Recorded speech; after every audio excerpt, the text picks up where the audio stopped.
oduu maddeena laatii qindeeffannetti yoo ceenu Premier League England bara 2025 boru xumuramuun Arsenal injifannoodhaan waancaa liigichaa fudhachuudhaaf Crystal Palace waliin taphata.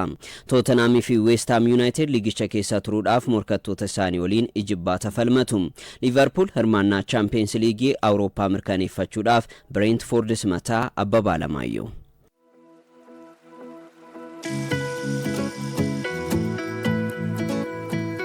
Premier League England mawaancaa lammaffaa bira jira. Crystal Palace bara darbee taphattu muraan Champions League kan ture Liverpool waliin taphate. Walittaansi waggaa lammaffaaf shampiyonota waliin morkata. Kilabichi yaaduu gadi buustee dorgommii Awurooppaa firmaana argachuus hin qabu. Garuu taphattu muraa Conference League Awurooppaa roobii dhufuuf taphattoota murteessoo filannoo jalqabaaf boqonnaa ni kennaaf eegama. Leenjisaan Arsenal Mikel Arteetaan amma miira addaa keessan jira jedhe. Jireenya kun gammachuu olaanaa keessatti argama kan jedhe Arteetaan amma waancaa lamaan gammachuun deeggartoota keenya waliin ibsachuuf qophoofna jedhe. Premier League England kanaan shampiyonitti Leeds United waliin taphata. West Ham injifatus qabxii Tottenham irratti hundaa'ee liigicha keessa turuu fi dhiisuu isaa mirkaneeffata. Tottenham qabxii tokko qofa milkeeffannaan West Ham United gara Championship Englanditti gadi bu'a. Waggoota lamaaf walittaansee waancaa Premier League England kan dhabe Manchester Cityn Etihaditti Aston Villa keessummeessa. Taphichaan Bernardo Silva fi John Stones taphasaanii xumuraa Manchester Cityf taphatu. Aston Villaan Manchester Cityn mo'amee Liverpool injifannaan gareen Unai Emery sadarkaa 5ffaan xumura. Kun ammoo Premier League Englandin kilabiin sadarkaa 6ffaan xumuree sirmaannaa Champions League Awurooppaa akka argatu isa gargaara. Yoo Aston Villaan sadarkaa 4ffaan xumuree garuu kilaboota sadarkaa 1ffaa hanga 5ffaa qofatu Champions League Awurooppaa irratti hirmaata. Brighton, Manchester United, Sunderland, Chelsea, Nottingham Forest, Bournemouth isa kanaan waancaa Premier League England dabalatee waancawwan 20 kilabicha waliin argateera. Liigichaan bara 2021 hanga 2024 walittaansuudhaan shaampiyoonii Premier League England injifannaan gareen Unai Emery sadarkaa 5ffaan xumura. Kun ammoo Premier League Englandin kilabiin sadarkaa 6ffaan xumuree sirmaannaa Champions League Awurooppaa akka argatu isa gargaara. Yoo Aston Villaan sadarkaa 4ffaan xumuree garuu kilaboota sadarkaa 1ffaa hanga 5ffaa qofatu Champions League Awurooppaa irratti hirmaata. Brighton, Manchester United, Sunderland, Chelsea, Nottingham Forest, Bournemouth, Fulham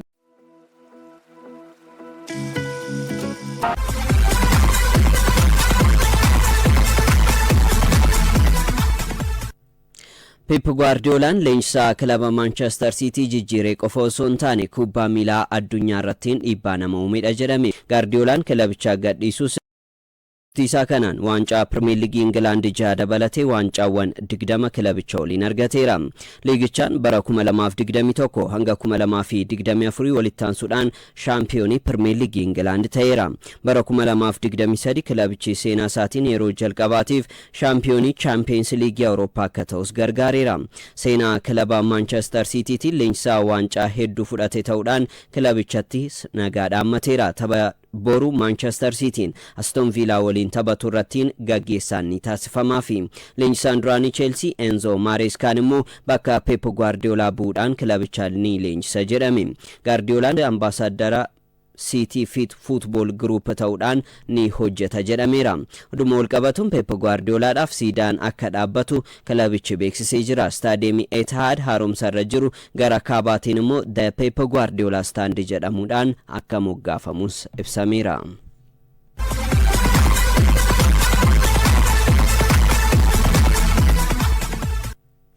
Pep Guardiola kilabicha erga gadhiiseen booda yaanni inni kenne akka taanutti qindaa'eera. Ergaa xumuraa Pep Guardiola. Don't ask me the reasons I'm leaving. Sababan kilaba kana gadhiisuuf nan gaafatina. Sababa hin qabu. Wanti natti dhagaamu yeroon amma ta'uu isaati. Wanti bara baraan jiraatu hin jiru. Osoo jiraate Manchester City dhiiseen deemu. Wanti bara baraa miiradha. Innis namoota yaadannoo fi jaalalan Manchester City kootiif qabudha. This is a city is built from work. Kun magaalaa hojiin ijaarramedha. Buurarraa dhagaan halluu garagaraa walitti dhufuudhaan miidhagee mul'ate. Uummanni halkaniin gara hojii deema. galgaleeffachuunis gala. Warshaaleen namoonni addunyaa jijjiiran akka Pankhurst tokkummaa fi muuziqaa salphumattiin warraaqsi industirii akkamitti addunyaa akka jijjiire agarsiisa. And I think I grew to understand that, and my teams did too. Ani akka yaadutti gareen koos akkanatti ijaarame. Ni hojjenna, ni miidhamnas, ni morkanna, achi raajii hojjenna. Daandiin keenya isa kanadha. Hard work comes in many forms. Jabaatanii hojjetanis bu'aan isaa garagara. Gara Barnamoos imallee yeroo waancaa Premier League dhabne ilaaltaniittu. Gara Istaanbul yeroo imallee Champions League argannes turtaniittu.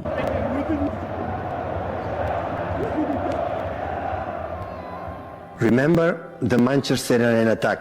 Yaadattu yeroo magaalaan Manchester haleellamu yeroo magaalittiin addunyaatti jabinni maal akka ta'e agarsiifte.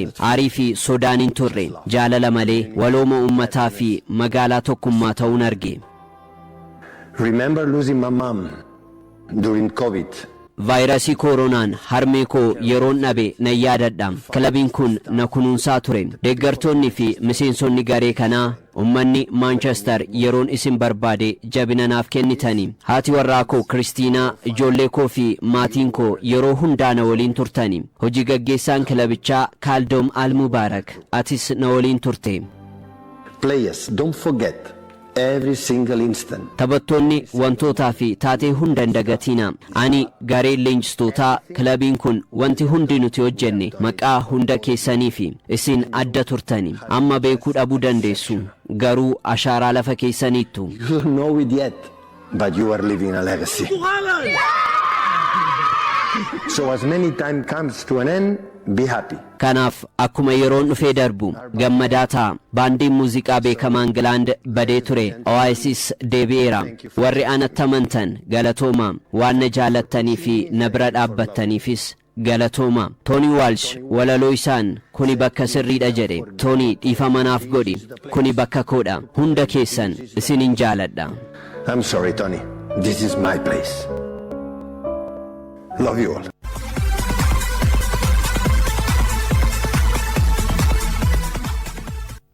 Michael Carrick leenjisaa dhaabbii kilaba Manchester United ta'e. Manchester United Michael Carrick waggoota lamaan ittaananiif leenjisaa kilabichaa ta'uu ifoomseera. Ga'umsa inni mul'isu irrattiin hundaa'uudhaan waliigaltee isaas dabaluu danda'a. Ga'eessu umurii 44 Michael Carrick amajjii darbee bakka Ruben Amorim bu'uudhaan leenjisaa yeroo ta'uudhaan tajaajilaa ture. Premier League Ingilaandiin sadarkaa sadaffaan kan xumursiise Carrick waggaa lamaan booda kilabichaa gara waltajjii Awurooppaattis deebiseera. Turtii isaan Arsenal, Manchester City, Liverpool, Tottenham fi Chelsea injifachuun milkaa'ina olaanaa galmeessiseera. Taphoota 16 dursee keessaa 11 kan injifate Carrick erga amajjii 13 kilabicha leenjisuu eegalee qabxii 36 argachuudhaan sadarkaa tokkoffaa irratti argama. Leenjisaa cimaa barichaa ta'uudhaaf leenjistoota kaadhimaman 6 keessaas tokko ta'eera. Sadarkaa sadaffaan xumuruu isaa kan mirkaneeffate Manchester United boru taphasaa xumuraatiin Brighton waliin taphata.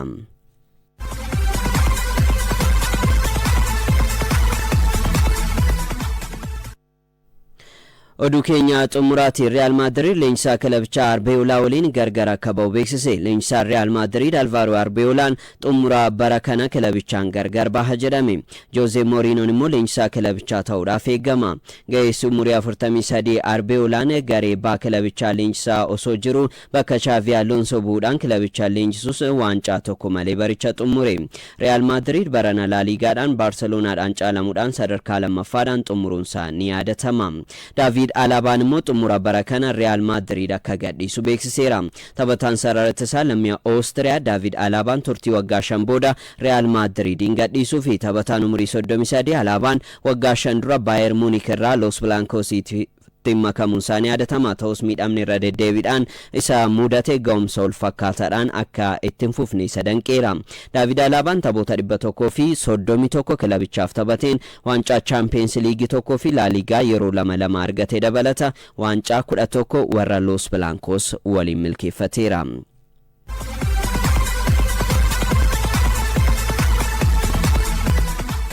Lons Nice injifachuun seenaa isaa keessatti yeroo jalqabaatiif waancaa French fudhate. Erga hundeeffamee waggaa 120 kan guute Lons yeroo jalqabaatiif Coupe de France waancaa French fudhateera. Florian Thauvin, Odsene Edouard fi Abdallah Sima goolii sadan Lonsiif galchaniiru. Jibril Koulibaly'n immoo goolii mo'amu jalaa hin baraarre Nice'if galcheera.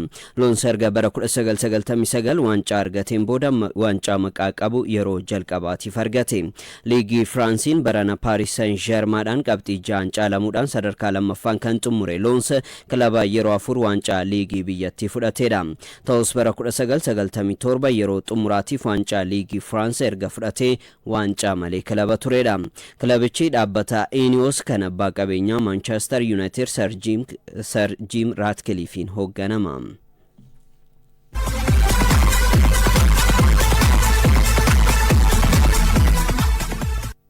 Serie Italia torbe xumuraatiin kaleessa Fiorentinaan Atalanta waliin qixabahe. Tapha kaleessa Stadio Artemio Franchitti taphatameen Roberto Piccolin goolii galcheen Fiorentinaan dursuu eegalus boqonnaa deebii Pietro Comuzuun goolii garee isaa irratti galcheen Atalantaan qixabahe. Fiorentinaan sadarkaa 14ffaarra yoo ta'u Atalantaan sadarkaa 7ffaadhaan xumuruu isaa mirkaneeffate. Torbe xumuraa liigichaatiin har'a shaampiyoonii liigichaan Inter Milaan Bologna waliin taphachuudhaan dorgommii liigichaa xumura.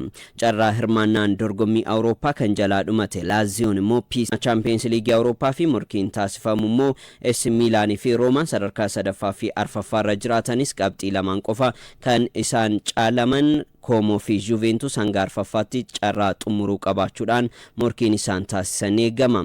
Boru Napoliin Udinese, AC Milan Cagliari waliin yoo taphatan Roomaan gara Verona imala. Darbii Turiniin Torinoon Juventus keessummeessa. Taphoonni kunneen boru galgala sa'aatii 3:45 tti taphatamu.